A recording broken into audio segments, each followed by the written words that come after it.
O ladrilho é uma arte, assim, é uma mágica, é como se estivesse fazendo um bolo. É o resgate de coisas familiares que lhe dão boas lembranças, né?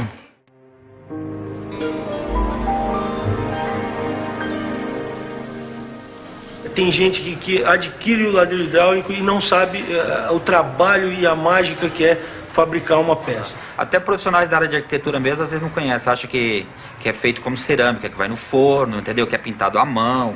Isso é muito engraçado, né? Nossa, mas é feito desse jeito.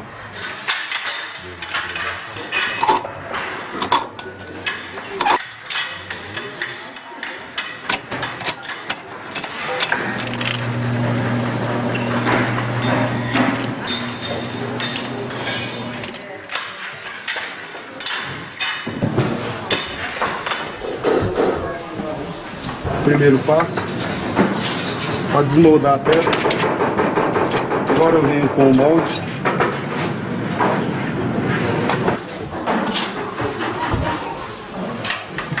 Agora eu estou jogando o bege claro no tozeto. Agora eu vou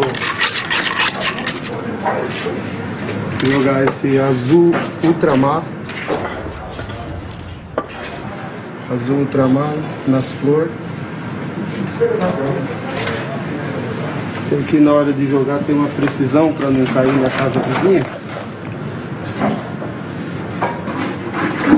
Aqui eu estou jogando mostarda. Esse ladrilho é um pouco complicado, né? Você tem que distribuir a tinta,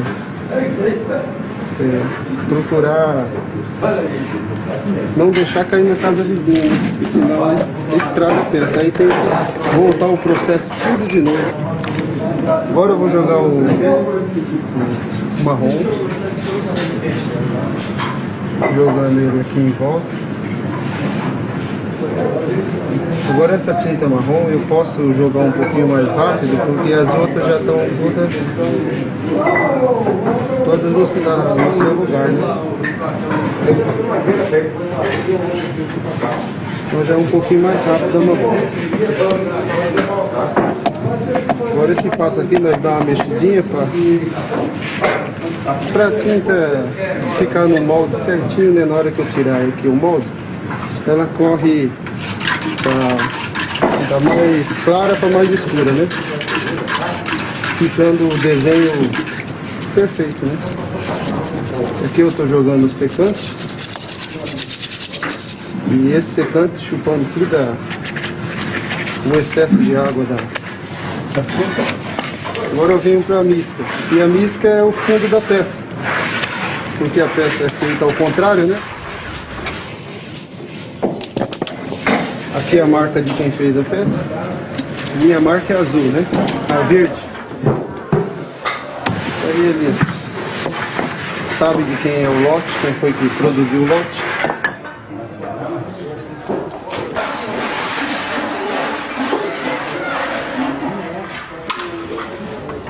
Se outra pessoa for fazer, aí usa a sua marca, né?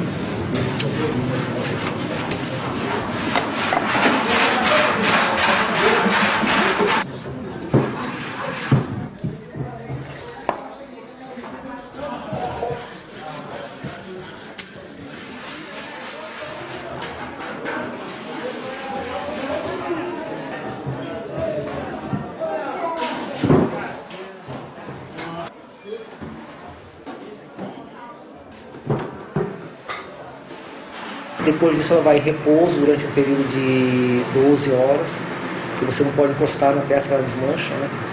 E somente após isso, provavelmente de um dia para o outro, é que ela vai em imersão em água para ficar mais 8 a 10 horas em imersão em água, porque a segunda camada, por ser de concreto seco, ela não foi hidratada suficientemente.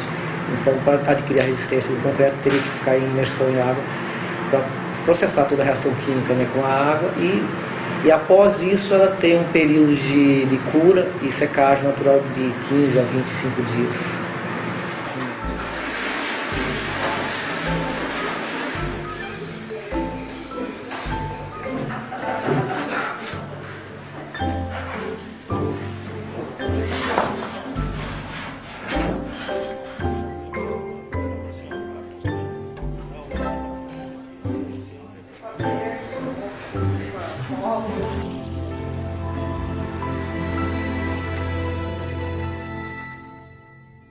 Não se sabe exatamente quando o ladrilho hidráulico entrou em São Paulo. De um modo geral, a gente pode afirmar com segurança que ele compareceu como material de construção alusivo à arquitetura do café.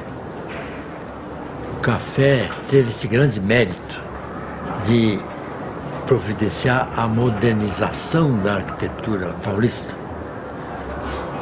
fazendo com que os novos materiais de construção alusivos ao ecletismo chegassem baratíssimos em São Paulo.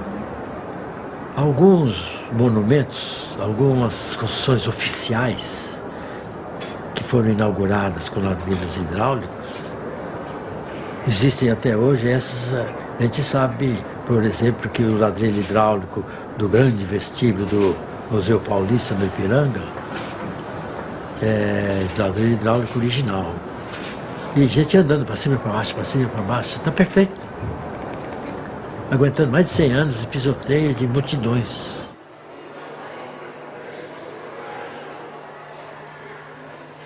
A durabilidade do ladrilho depende muito da qualidade do material que ele é feito. Você nunca perde ele toda essa camada que a gente tem de meio centímetro, né, de profundidade de cor. Ele não é, como ele não é pintado, então internamente está sempre preservada alguma camada dele em estado perfeito. Então você pode lixar com uma lixa d'água, com uma enceradeira industrial e recuperar ele pós-obra, ou daqui a 10 anos, daqui a 20 anos. E normalmente quanto mais velho, mais interessante e bonito ele fica. Eu digo que ele é autolimpante. Quanto mais você usar ele agredir o hidráulico, mais bonito ele fica. Ele realmente é ao contrário dos revestimentos comuns, né?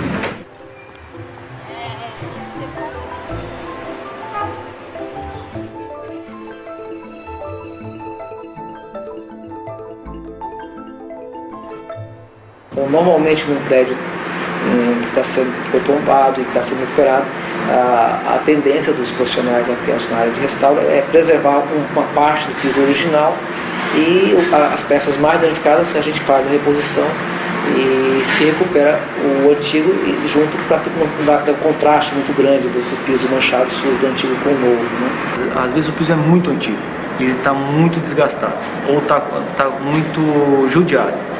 Não foi bem tratado, não teve nenhum cuidado no piso. Então a gente tira uma peça, traz aqui para a fábrica, a gente analisa as cores, chega no tom mais próximo possível das cores, já envelhecidas, já desgastadas, faz o molde, manda fazer o molde, a reprodução dessa peça e faz a quantidade de peças para repor no local onde não era possível fazer a restauração. Isso é a reposição. Porque restauro, você vai restaurar uma peça buscando manter as mesmas características que existem ou de materiais próximos para poder. E então um ladrilho ele quebrado, ele trincado, você não restaura, ele é descartado.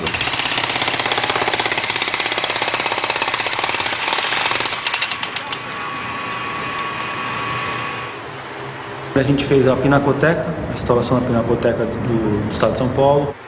A gente fez a igreja a última que a gente fez foi a Nossa Senhora da Boa Morte, ali no centro de São Paulo, que é uma igreja super tradicional, são tombadas pelo patrimônio histórico. O que nós fizemos foi a restauração do prédio do Martinelli, que o ladrilho originalmente foi feito aqui também, em 1926. E nós restauramos agora há 2 anos atrás. Esse foi a última restauração. Foi muito ladrilho, bastante ladrilho, ficou super bonito.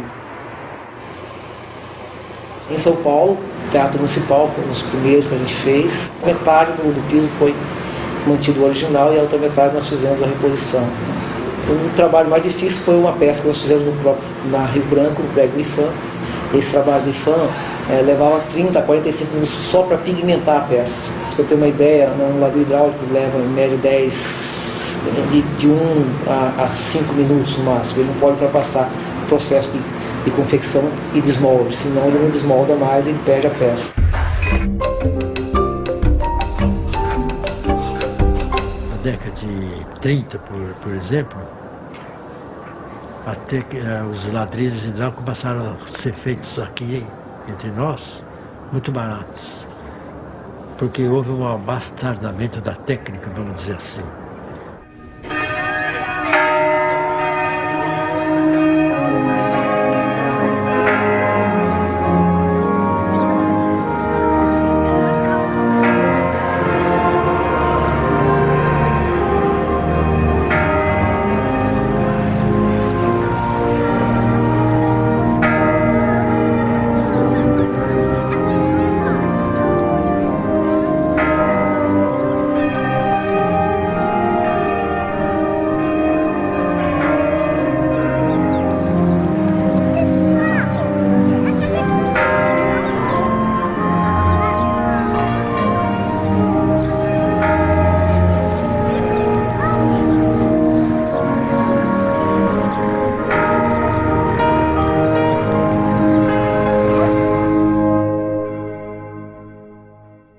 A gente, para ser um bom ladrilheiro, um bom oficial, ele tem que entrar de ajudante, que ali ele vai aprendendo todos os processos da firma, né?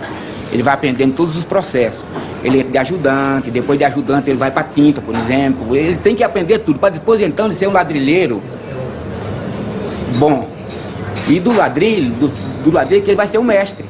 O mestre geralmente é o que faz a tinta e toma conta de todo o ladrilho que é produzido. Então, no final do dia, esse mestre passa de prateleira em prateleira para ver se os ladrilhos estão realmente com uma qualidade boa. Depois desse mestre que faz essa parte, tem os ladrilheiros mais antigos, que eles produzem e conhecem algumas manhas e macetes, às vezes de cada molde. Cada molde tem um jeito diferente de ser fabricado. Não adianta comparar um molde com o outro, que o método é completamente diferente. O jeito a quantidade de água que põe em cada tinta para fazer determinado tipo de ladrilho influencia muito na qualidade final. Então esses ladrilheiros mais experientes vão dando dica para os mais novos e vão aprendendo e vão passar para os próximos que chegarem.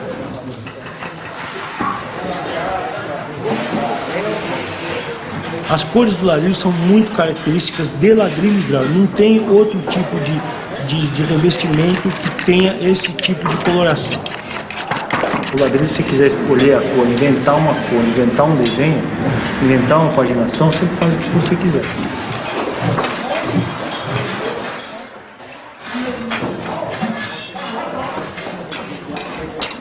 Esses moldes, na verdade, eles já têm faz bastante tempo que tem aqui na empresa. Os moldes antigos, os moldes que têm mais de 100 anos, 130 anos, eles são muito mais resistentes do que os novos, porque eles são feitos ou de ferro, tem alguns moldes que são feitos de bronze, nós temos alguns moldes de bronze, então a durabilidade deles, se você tendo cuidado certo, é muito maior.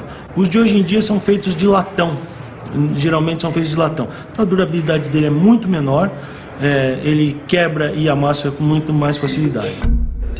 O ladrilho hidráulico veio para resolver o célebre questão de piso impermeável ou piso nobre e decorado em locais, em vestíbulos ou locais de recepção dos edifícios públicos. O ladrilho ele está sempre se reinventando. O que acontece? Hoje em dia o ladrilho é muito usado em parede, já foi usado muito em piso, já foi usado muito em cozinhas, já foi usado muito em ambientes externos, já foi usado muito em salas. Então assim, ele mesmo se reinventa. Por quê? Porque ele é muito diversificado. Você pode fazer com o ladrilho hidráulico o que você quiser. Hoje tem uma procura bem maior pelo fato da mídia também ter dado um foco maior, né, no ladrilho, e de ser uma peça também assim centenária, né? E todo mundo que procura o perfil do consumidor hidráulico é assim, aquela lembrança em casa dos tios, dos avós, né? Tem todo esse lado nostálgico do ladrilho hidráulico, que acho que é uma das coisas mais bonitas também que tem. Eu gosto muito eu vi uma declaração de um arquiteto, né? Que o ladrilho hidráulico é um piso vivo.